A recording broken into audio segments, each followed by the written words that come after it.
Journalist Soledad O'Brien returns to her investigative roots as she follows her family searching for justice in Who Killed My Son. It's going to be a 2 hour true crime special exclusively on Discovery Plus. Good morning, Soledad. How are you? Good morning. I'm well, thank you. And thanks for talking about this new project of ours. It's kind of a crazy story and mystery. And I think the opportunity to unravel what happened in this case was really a tremendous privilege as a reporter. You know what's interesting? It's not that far because I'm in St. Louis, Missouri, and you're actually talking about SIU and Carbondale. This happened in Exactly, exactly. 2014. Yeah. Tell us a little bit about what's going on here. Sure. So in Carbondale, this young man, his name is Praveen Varagis, goes to a house party. He's never seen alive again. 5 days later, they find his body, and police tell his mother, well, we think that he stumbled off into the cold and was exposed to the elements and got disoriented and just died. But he's got bruises on his face consistent with an attack. And his mother, whose name is Lovely, begins her fight, her push to find out what actually happened to her son, who killed her son. And so the story is really a story of Lovely's efforts. Her name is Lovely, but I would describe her a little bit more as a pit bull because she refuses to give up at every turn. And I think investigators who are very slow and maybe reluctant to try to really understand what happened.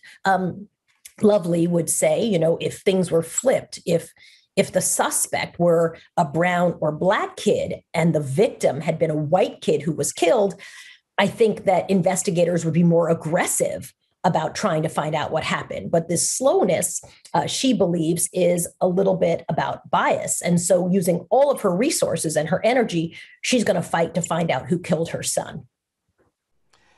So that it's interesting. I would have to agree with what mom says, and I'm sure that happens all across the country. Have it been different situations? Of course, the police would be a little bit more aggressive. How often do you think that happens in America? I don't know the numbers, but if you look at the most recent in the last few days killings, right? 8 people killed in Atlanta. We've got now, 10 people killed.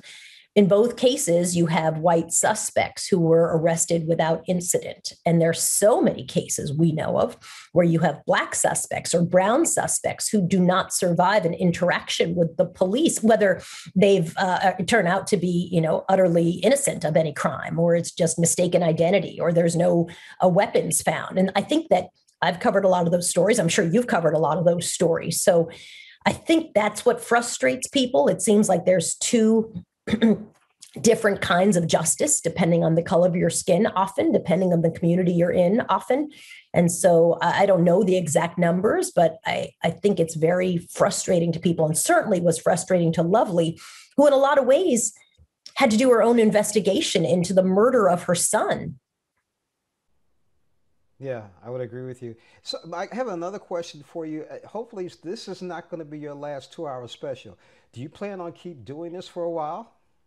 Yeah, I've really been so grateful when I started my production company now about 8 years ago to be able to pick the projects that spoke to me and moved me. And so I've really been glad about the partners that I get to work with and the kinds of stories that I get to tell. And I think if they're important and it's something I want to do, then I definitely want to tackle those. So yeah, I'm not going anywhere. I've always been very grateful to be busy all the time, sometimes a little too busy, and give voice to stories that matter. I think Lovely's story is incredibly important. It has an amazing twist at the end that'll, I think, anger a lot of people. And so being able to give a platform to that, I think, is really important. One last thing, I'm going to ask you to give a plug. Let's talk a little bit about your foundation, Power Herful Foundation.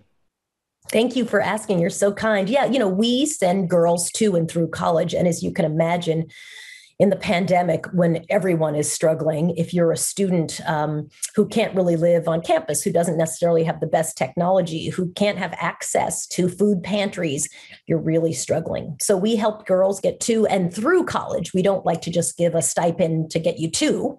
We know that really to be able to be successful, you need to get through. And so that's what Powerful does. We just support young women in their goals. And it's been what an amazing opportunity. We've raised about $7 million over the last 10 years. So it's been It's been a great effort. It sounds like it. Let's not forget your 2 hour true crime special, Who Killed My Son, coming on Discovery Plus. Soledad O'Brien, thank you so much for joining us on Morning Blend. My pleasure. Thanks for having me.